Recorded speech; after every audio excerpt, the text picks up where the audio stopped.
Day 2 down, Rube, 1 to go. Yeah, do you go into like a deep depression after day 3 of the draft, like just knowing it's going to be a whole other year before we get to do this again? No, I don't. I do like the draft, and I am kind of like Howie Roseman in that I really do enjoy day 3. He loves day 3, yeah. Well, you have the most picks. You have the most picks, and it feels more relaxed for some reason. The high pressure of the first couple of rounds are off, and you're just trying to find gems. Yeah, and he's done pretty well at times. Heck, Jordan Mulatto was a 7th-round pick. So, yeah, it's definitely ramps down the pressure, ramps down the formality. Plus, it's Saturday. Howie probably won't be wearing a suit or a blazer. Probably be having warm-ups on. But, yeah, it's fun. And then the picks go just so fast. The rounds go really quick. I think the last 2 or 4 minutes. I'll tell you what, the 3rd round was very quick today. It was going off everyone was going off the board quick. Yeah. So, yeah, it'll be a fun day. This is the Eagle Eye Podcast, by the way. We're presented by Nissan. He's Reuben Frank. I'm Dave Zangaro. The Eagles made 1 draft pick on Friday night. They drafted Andrew Mukuba, safety out of Texas, with the final pick in the 2nd round. And then they get in the 3rd round, and they have one of the last picks in the 3rd round. And then they trade down, and they have the 2nd to last pick, and then they trade out completely. So through 2 days of the draft, they have 2 players. They take Jihaad Campbell in the 1st round at 31 overall. And then in the 2nd round, they take Andrew Mukuba, 64th overall. So let's talk about Mukuba a little bit. Safety is a position that we did highlight going into this draft as one that, yeah, it made a lot of sense. They have a room that lost C.J. Gardner-Johnson in a trade. They have Reed Blankenship as one of their starters. They have Sidney Brown, who was a 3rd-round pick a couple years ago, but hasn't really taken hold of that position. I don't think they wanted to just hand him that job. So they use a significant resource, and they draft Andrew Mukuba. Yeah, and you can find safeties in the 2nd round. They've done that. Certainly, Doc was pretty good. Michael Lewis, Wes Hopkins, 2nd-round pick out of SMU back in the day. You can get safeties. Certainly, Nate Allen wasn't a great player, but started a bunch of games for this team. I like the pick at that point. Jaquan Jarrett. Yeah. Sidney was a 3. Yeah, I think it's an interesting pick at that spot and good value, and it fills a need. And I mean, that room was pretty light, unless you're a big Tristan McCullum fan, which I know you are. You're concerned about his size. That's the thing. And he's such a playmaker. 5 interceptions last year was, his story, 3 years at Clemson, played mainly in the slot, was not a big time playmaker. Transfers to Texas, where he feels like he's going to get more of an opportunity to play safety and make more plays on the ball, which he did. He had 1 pick at Clemson in 3 years and 5 in 1 year at Texas. He's 4th in the BCS, led the SEC. And he's just not the biggest guy. And that's the concern. At 5'11", 185, how's he going to hold up on Sundays? 5'11 and a half. 5'11 and a half. We'll give him that. When you're under 6 foot as a safety, you can say the half. We'll give him the half. But gosh, you love his attitude. He's physical. He loves mixing it up. He was asked about being physical at his size. He's like, that's all I know. Like, I'm not playing like a small safety. I'm playing safety, and only way I know how to play is being physical. Loves to support the run. Howie said something really interesting tonight. There's no such thing anymore as a box safety. Said that especially not in this defense. Yeah. Interesting. And it's trending that way, but I mean, just how fast everybody is. You need your safeties to be interchangeable. Yeah. Especially with the way Vic disguises coverages. Like, they need to be multiple and versatile and move those guys around. Right. And that's something you can do with him. So, we'll see. I think Sidney still, I would expect them to compete. And I think Sidney does some things well. He's been here a couple of years. He was a pretty high pick too. I mean, Sidney was it's like 66 overall in the 3rd round, and he was 64th overall in the 2nd round. So picked about the same spot. The last The last safety they took in the first 2 rounds, actually the only one in the last 20 years, was Nate Allen out of South Florida with a pick obtained from Washington for Donovan McNabb. Are you leaving Jaquan Jarrett out of the mix again? What did Jaquan ever do to you? Jaquan played at Temple? Yeah. Yeah, he was a Temple guy. I do remember being in Andy's office, Andy Reid. Thanks. And boy, he was just beating himself up for that pick. I think they cut him in the middle of his second year. Yeah, it didn't go well. Did not go well. Yeah. He actually ended up playing well with the Jets for a little bit. Well, he had that briefly. one game where he had like 2 interceptions, 2 forced fumbles. He was player of the week, but I mean, he was not a good player. Yeah, that's enough about Jaquan. Yes, Jarrett. it is. Sorry, it's too much. Sorry to everyone I don't about know that. why we went there, but can we just edit that out, please, Alex? Andrew Mukuba, good player, and a little earlier than consensus. So, like, if we're playing that game, like, I had some people asking me if it was a reach. I mean, I guess based on consensus, but it wasn't like a crazy reach. I think he was a player who had been mocked to the Eagles in the 3rd round by some people, but I think that was probably a little optimistic from an Eagles standpoint that he would last that long. I don't think he would have.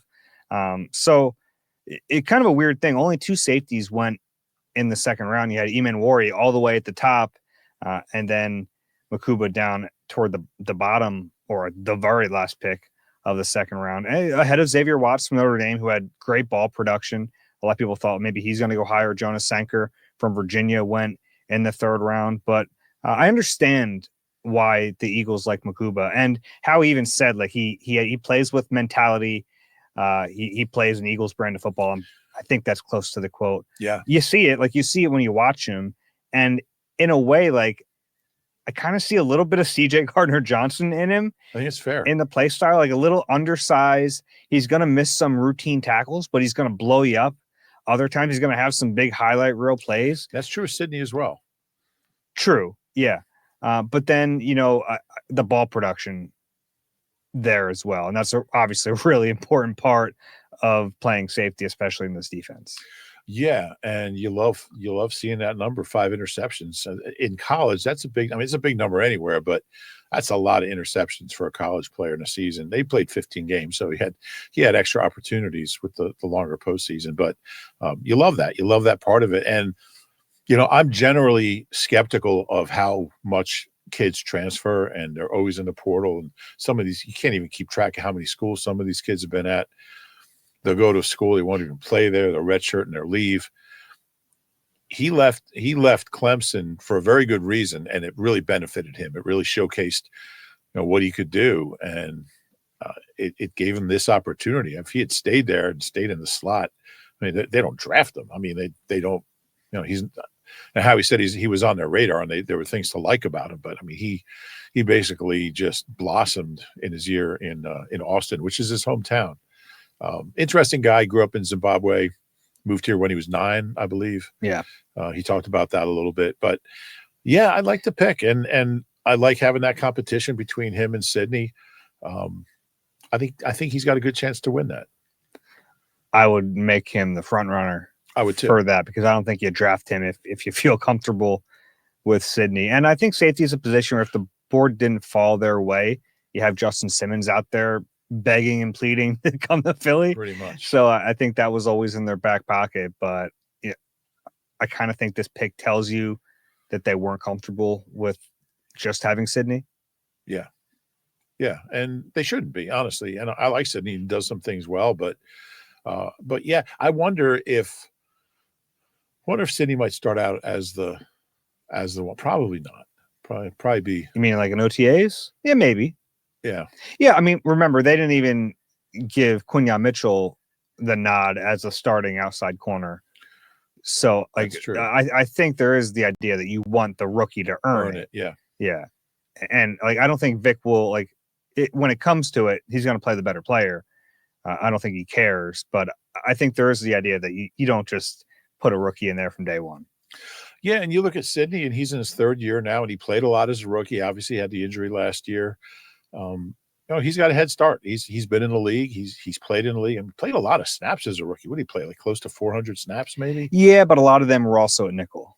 That's true, but it's NFL playing time. I mean, but by the end, that defense was barely NFL caliber. Well, they had. I'm not going to go there. No, that's all true. That's all true. But I do think, in a way, it's a shame for him that defense was such a wreck because it completely tanked any semblance of an evaluation of him from those snaps. Yeah, and I think he'll acquit himself well in a competition with the rookie. I do. I think he's healthy now. We know he's physical. We know he can run. If he's got to be more disciplined than he was as a rookie.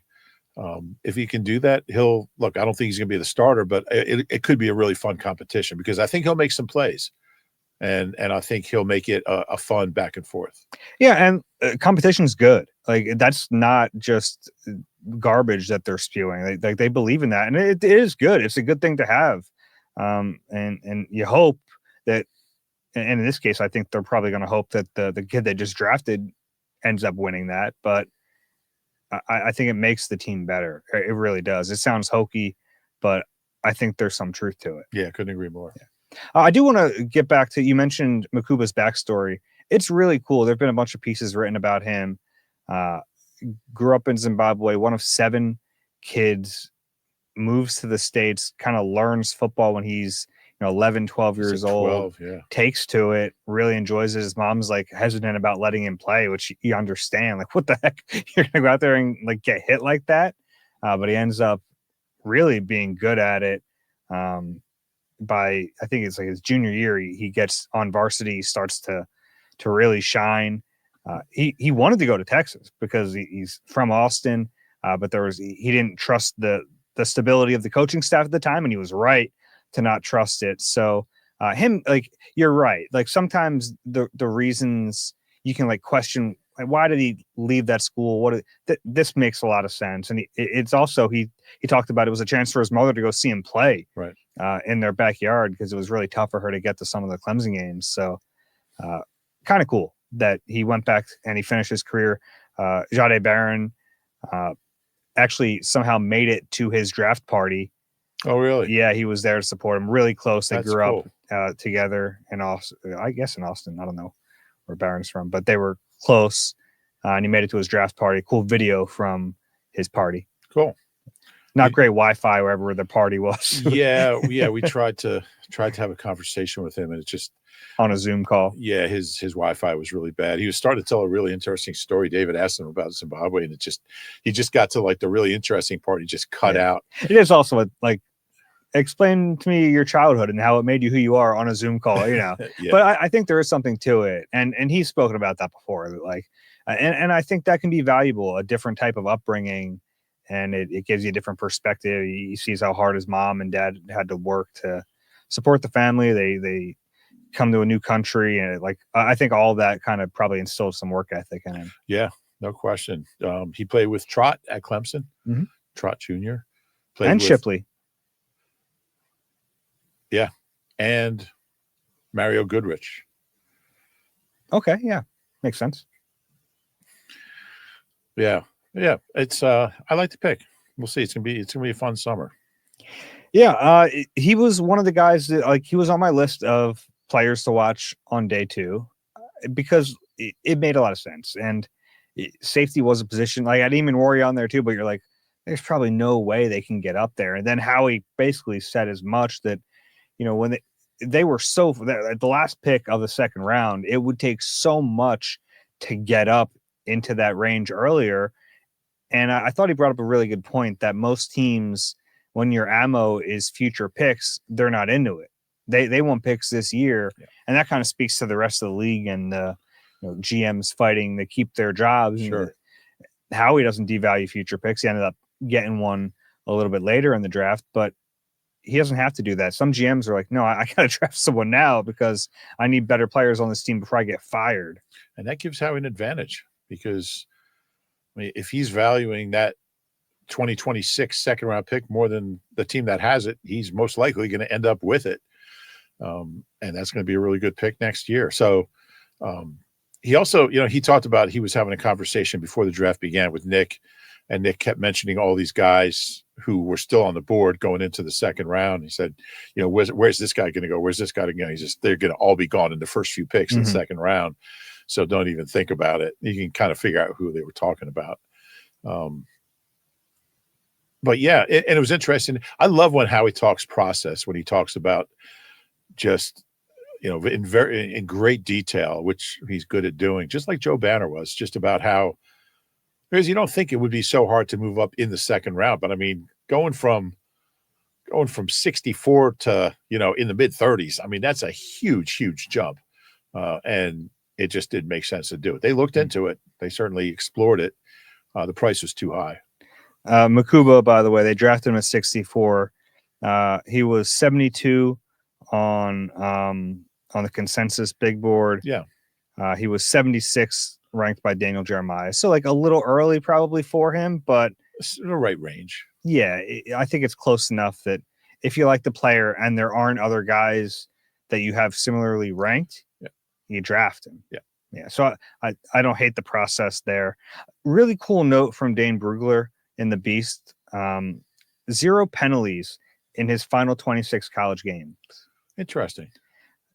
Really impressive for a guy who's around the football as much as he was.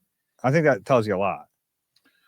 Yeah, I think Sydney had about 8 his rookie year. Different league, different everything. But that tells you he's playing with discipline, and it tells you he's smart. He came across very smart. Savvy, yeah. I like that stat. It's a good one.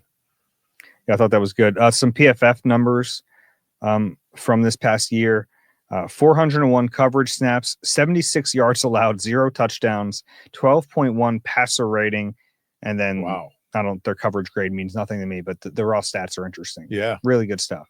Yeah, it's impressive. And that's pretty good conference right there. Yeah. Look, if he was 6'2", 200, he's a first round pick. Or close to it. Yeah. Safeties sometimes aren't there. There's only one this year. Yeah. But yeah, we're probably talking about him in the mix as being a first round pick. Yeah. There's a lot to like about him. And he's a relatively young guy, 22, won't turn 23 until December. Yeah.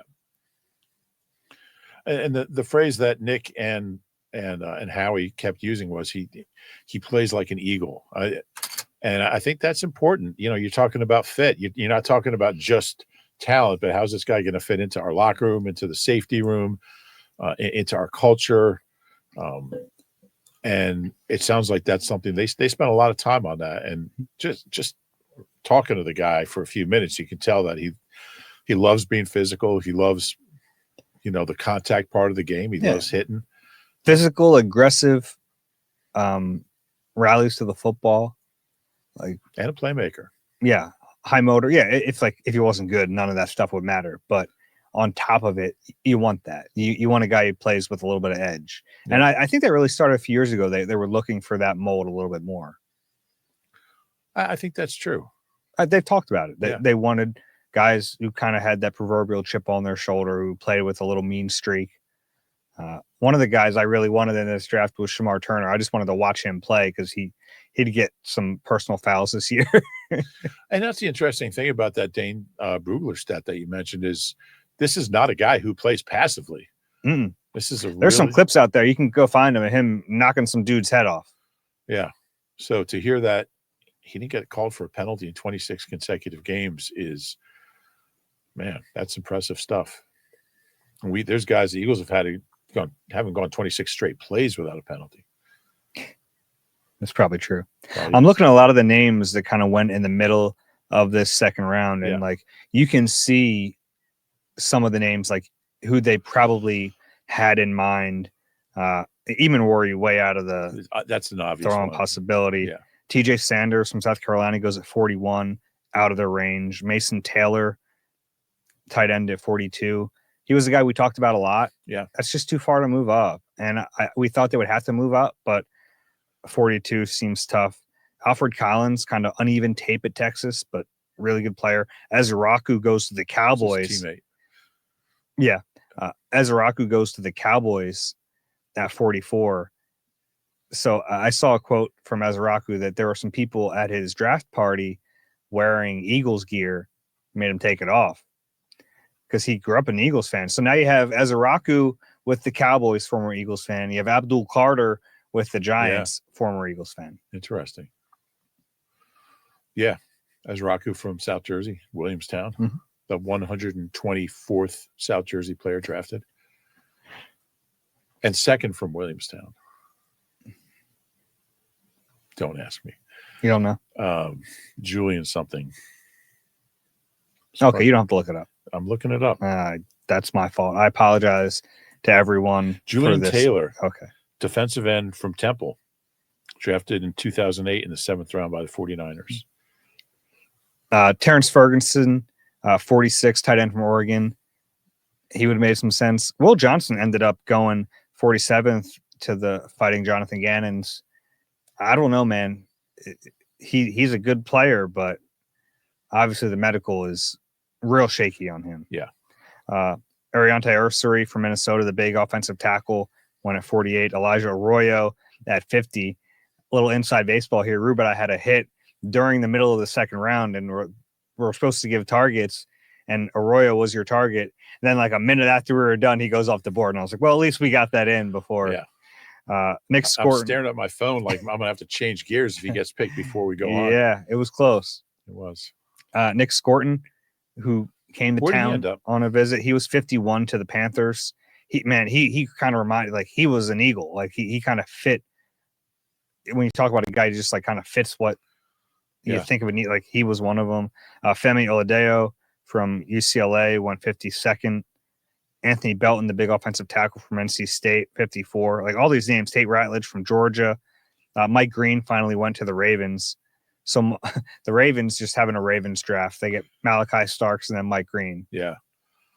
Trey Amos, corner from Mississippi. It's a good place for him.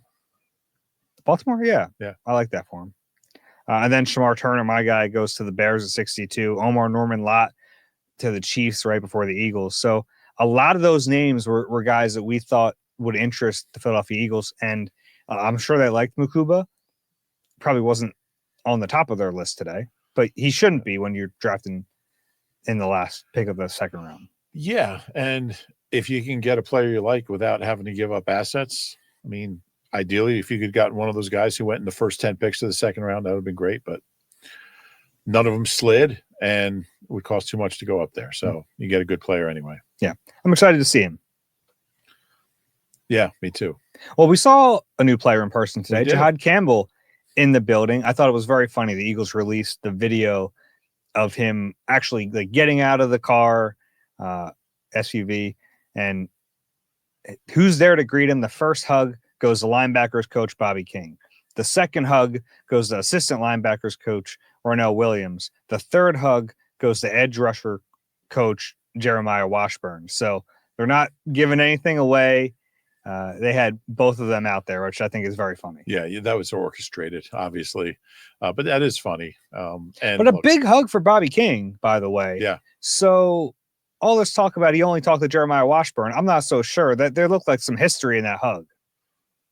History in that hug. Bobby King's a good coach. History in that hug would be a good band name. Yeah, I don't like it, but I like the early stuff. Really Bobby King's a good coach. Oh, yeah. I like me some Bobby King. Big music guy, by the way.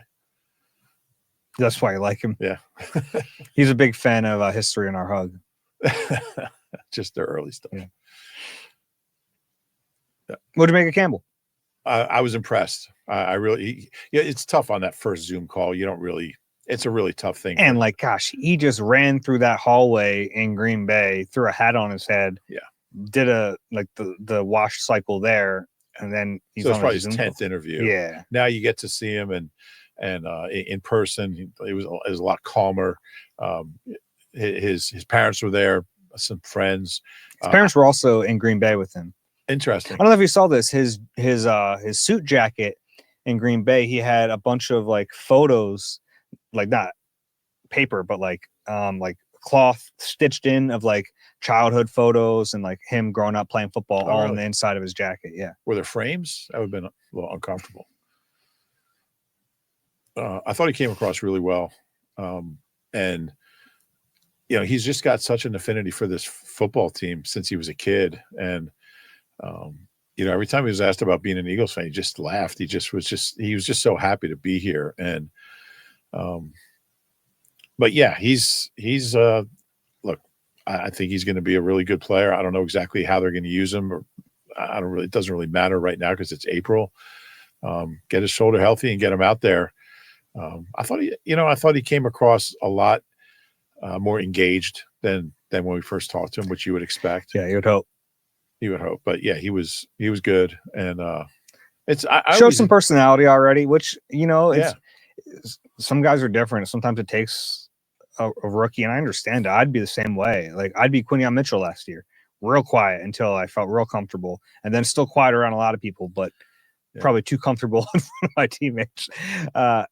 That's Quinyon, but he showed some personality on day one being in the building. And I think that probably comes with the confidence of being the guy your whole life. Probably true. Yeah. Sense a little like alpha personality. Yeah, no doubt. I really like meeting these guys for the first time and just kind of seeing what they're all about, seeing how they handle that situation. He had a smile on his face all day. Do photo ops. He holds his jersey up, or a number 1 jersey. First round. Somebody asked if that was going to be his jersey. Did you hear that? Yeah. Don't call them out, but that's not great. Yeah, I'm not going to say who it was. But yeah, I believe that number might be taken next year. See the Abdul Carter thing? No. He was angling to try to get LT to give him 56. Really? And Lawrence Taylor's like, no. Is that right? Yeah. I covered Lawrence Taylor's final game. Oh, yeah? Yeah. Final NFL game.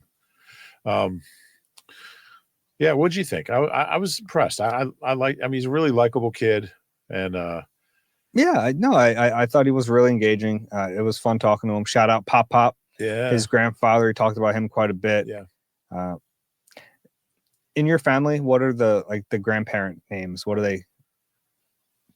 Do you go grandma, grandmom, grandfather? Well, my mom's dad. I only knew my mom's dad and my dad's mom.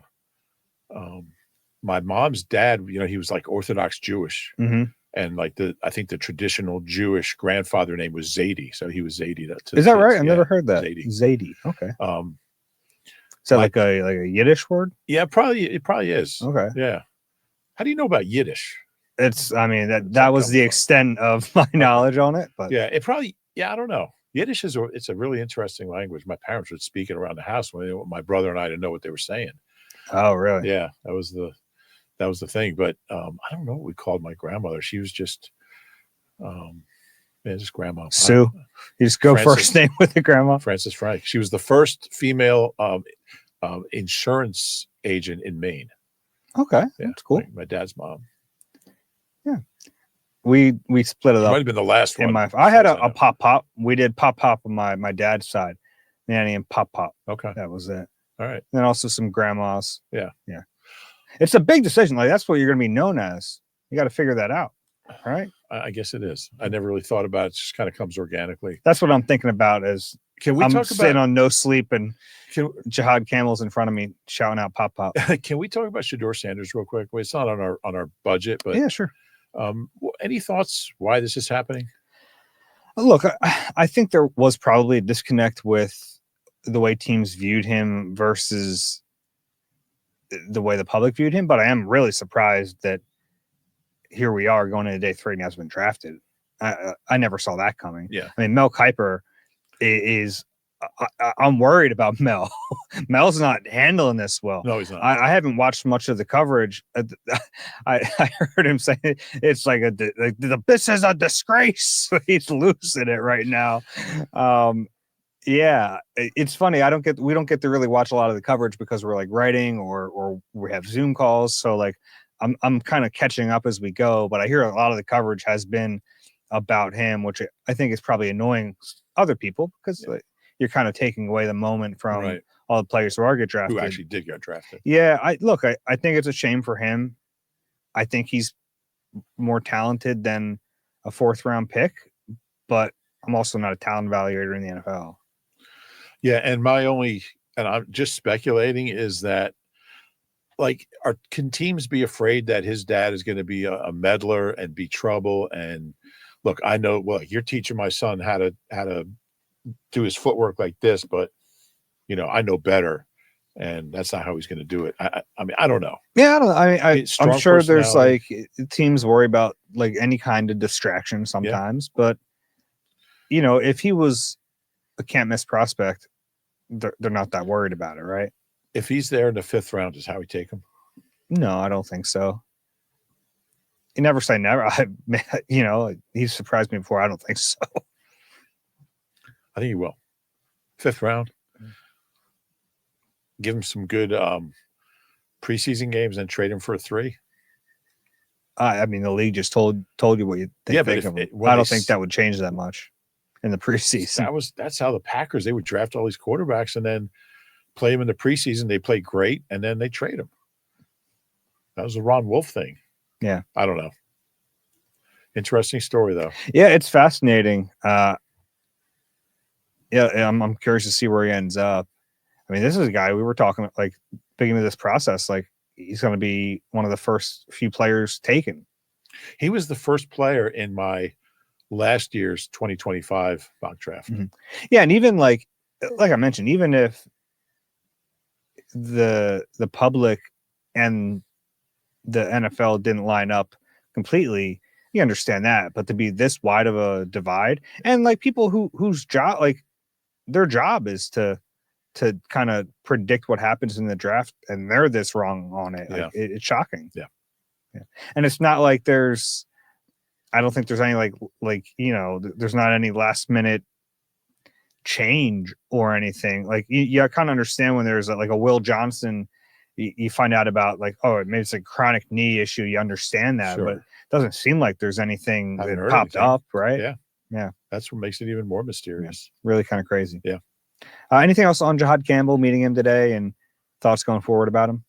No, we've covered Jihaad and exciting player, and can't wait to see him out there. Yeah, I mean, the one question you have about Jihaad Campbell we still haven't gotten answered is about like the timeline from the injury. Yeah. Before the draft, like in the lead up to the draft, you have Ian Rappaport tweeting out from the doctor that he's going to be ready for training camp.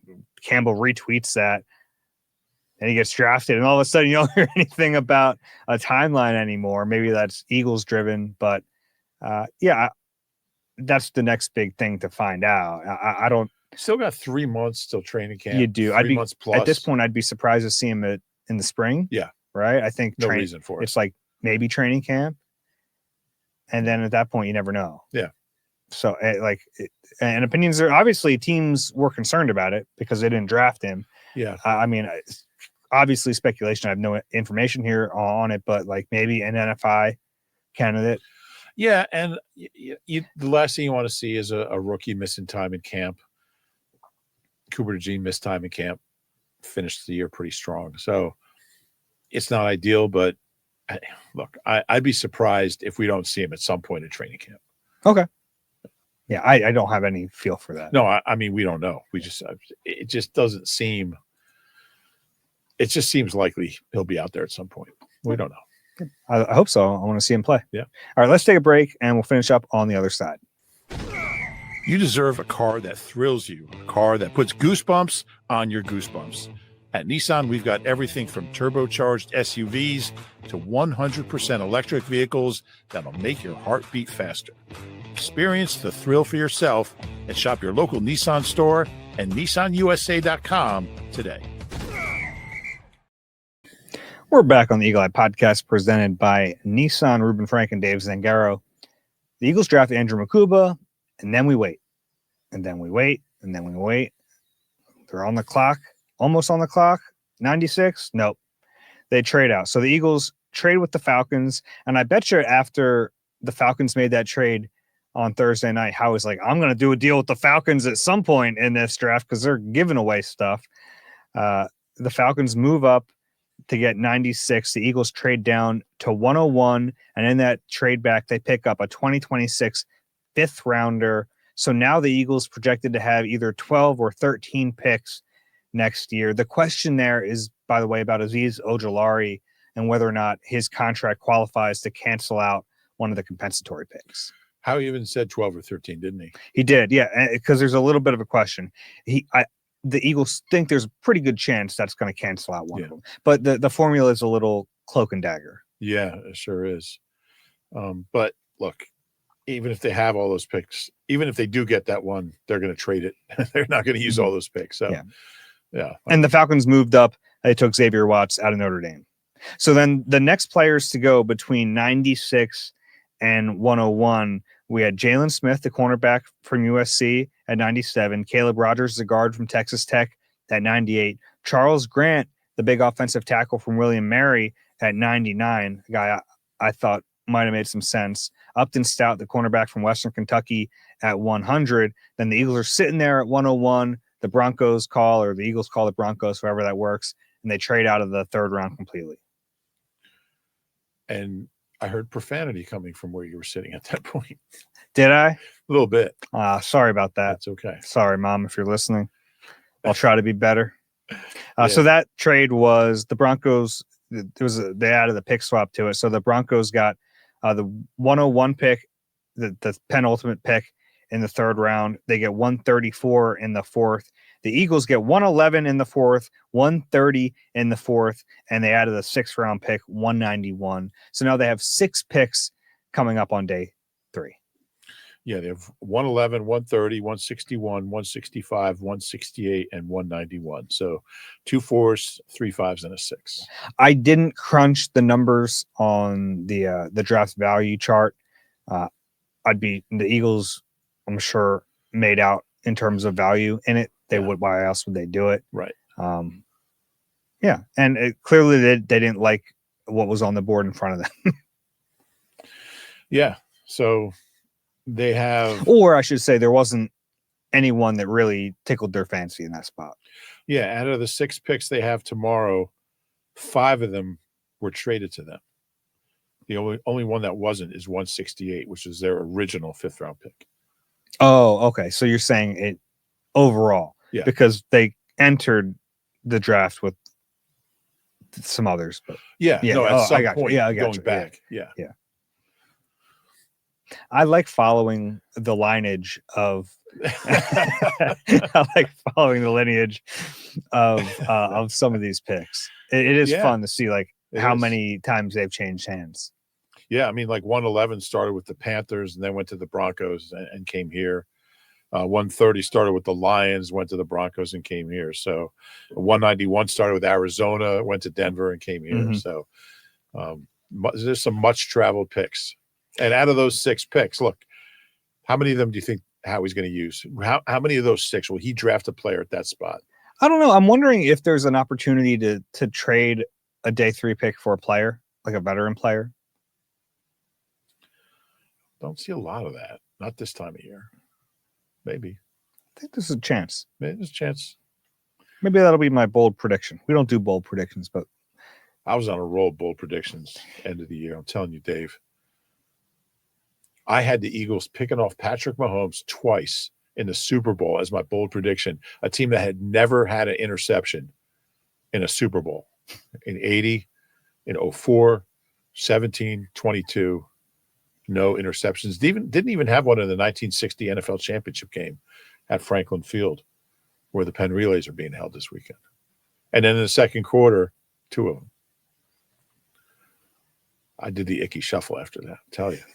I wish I would have seen that. Any position day 3 that you think they'll hit? Yeah, I think interior O-line depth is something to keep an eye on. Obviously, tight end is something to keep an eye on if the value matches up.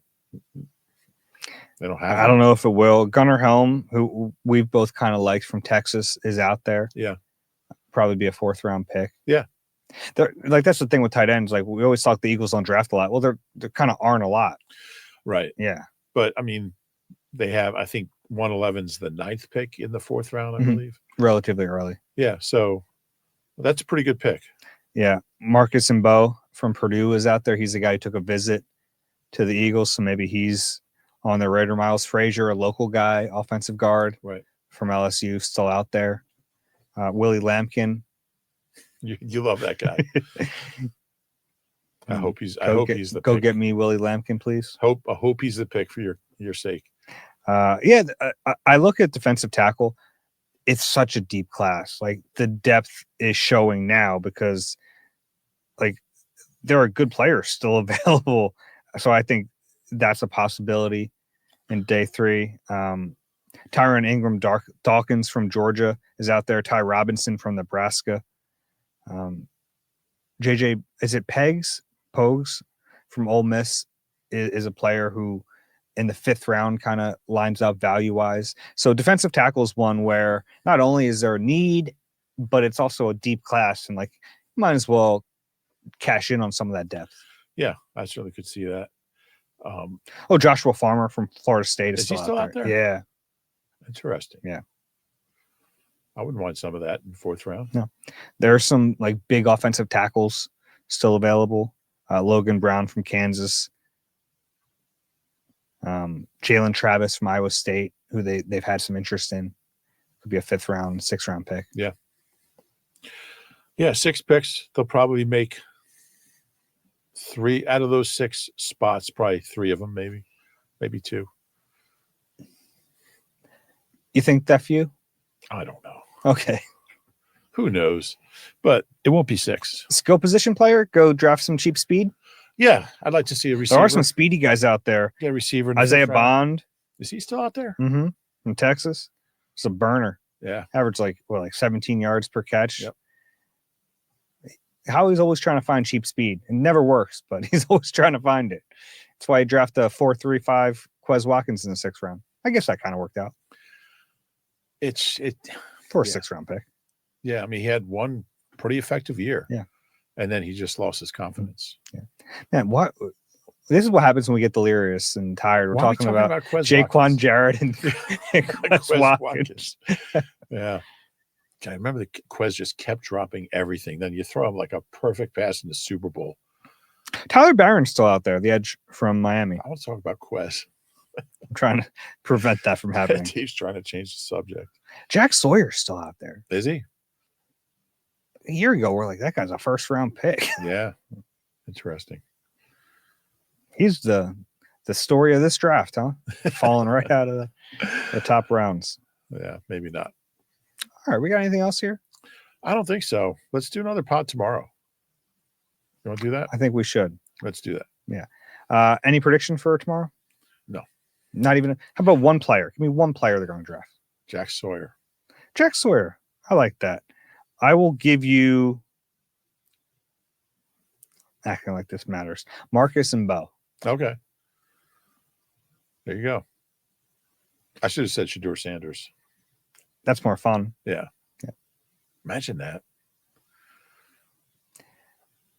I can because Howie always surprises me. So they need a 3rd quarterback. Alex puts in Tez Johnson. So Tez. We're all on the board for a player.